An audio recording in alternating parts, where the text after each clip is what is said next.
Max's last practice? Yeah, no, I know. We actually acknowledged his work for the organization and the team. Max Campbell, for people that don't know, part of the Campbell troop. We'll keep Molly. You know what? It's disappointing, but you understand it, and it doesn't mean he won't ever come back. But certainly, we're going to miss him. Big part of our club. So Brandon Dozier leave there. Do you have any update on him? No, he's got ice on himself. So yeah, I saw it as well. I'm not sure what happened, but that's what I talked about at the end of practice. Is everyone that has their number called, the expectation should be the same, and have confidence in yourself and go make plays. Does this feel like hamstring injuries are sort of popping up all over the place? Not just with you guys. Any sense of what's going on there? Well, I'm a little surprised. Like you said, it's warm, and I feel like you should be loose. And I have to look at it though, because, and then they have to look at it. I have to look at it because I got to do what I can do, and they need to look at it. And what are they doing to try to make sure that they're taking care of their bodies to the best of their ability?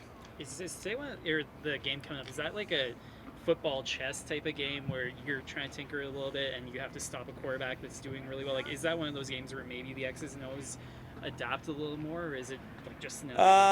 Well, I mean, right now, I mean, offensively, BC's clicking, so it's our job to try to get them off their spot, try to change up that. Defensively, like you said, they've got a lot of ball hawks. They're rushing the passer extremely well. I think they're confident in their group. And we have to be better than we were last game, which I know we will. Special teams, a lot of times, is that extra piece. Let's see how good we are. They've got big bodies. I mean, they dress D linemen like crazy, and they got big, strong, fast people. So let's see if we're up to the challenge. I was going to ask, with their D line, I mean, they're allowing the fewest rushing yards in the CFL at this point. What do you guys got to do to establish the run? We're going to try to just take what they give us and understand that we need first downs and touchdowns to beat this team.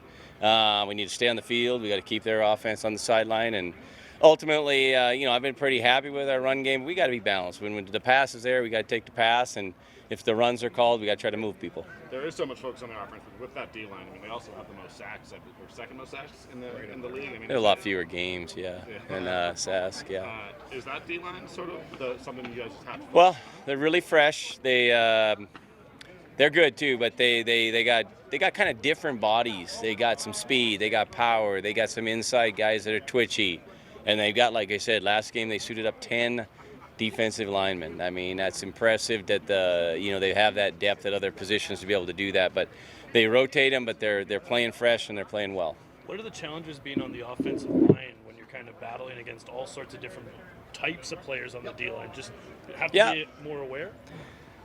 Well, I mean, the flip side of that is it's not like one guy can set up a move as much on you, but you do certainly play different guys different ways. Some guys are longer, have the length, maybe what we would call a long arm.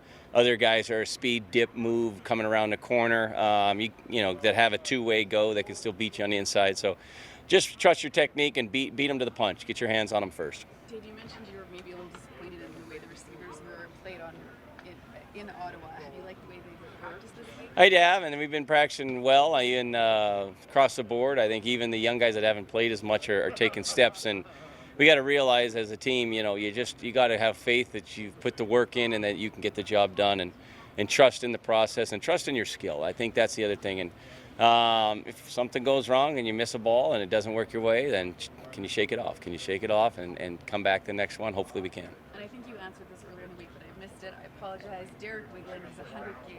Yeah. What does he bring to this team?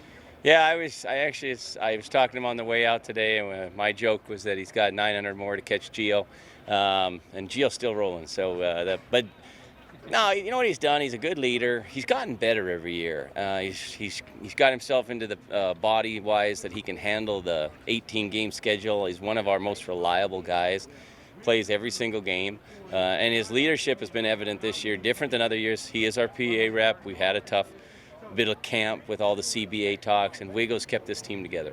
When there's turbulence on the plane, everyone else is freaking out. We've had a bit lately. He's always laughing at the back. Is he just like a calm, collected, cool guy all the time? You probably know more than me on that. They let me sit up front, but I think so, and I think he is that calming influence. But he is a leader too, and he understands kind of honestly, I think, what it means or what a guy needs from each person and how he can bridge a gap. Let's just say two guys, don't seem to be seeing eye to eye. It seems like it's Wigo that steps in and somehow gets it resolved. So those are things obviously he can't teach or coach. He just has it in him. Thank you.